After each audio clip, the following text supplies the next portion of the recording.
Personal experiences with the mismanagement of money led primary consultant for the Financial Coaching Center Limited and certified financial planner Nicholas Dean to educate himself about money management. I made a lot of mistakes with money. And of course, when you make mistakes with money, you end up with no money. And it got to a point where I was pretty much at rock bottom. I had a lot of debt. And all of this was whilst I was working as a banker in the bank, doing loans and debt collection and stuff like that. And eventually, I reached that point where I had to pivot. It was at this point that he knew he had to find a solution to deal with his debt.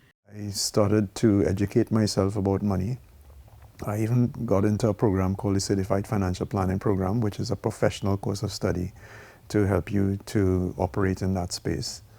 To make a long story short, I kind of dug myself out of debt, and eventually I realized I had something that was tradable, a value that was tradable. Mr. Dean says in his own quest to financial freedom, he saw it necessary to help others along the way. One of the key things to managing funds is having a budget.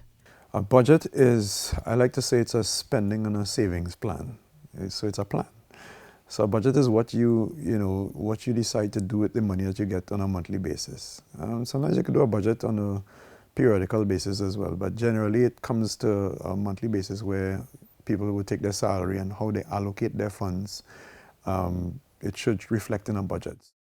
And though this may seem like a challenge for some, he says apart from covering your bills, a budget is supposed to assist in achieving other financial targets. So in your budget, you should really have like 3 parts to your budget, which is the stuff that you have to pay monthly, which many people are living paycheck to paycheck, so that's all they could focus on. But then there are things that that are not monthly: car insurance, school fees, Christmas, birthdays. Most times people don't plan for these things, and when they come up, they kind of like a fish out of water. Mr. Dean says the third part of your budget should be money set aside for your goals. Whether that is setting up money for emergencies, paying down debt, saving for a house, educating your children.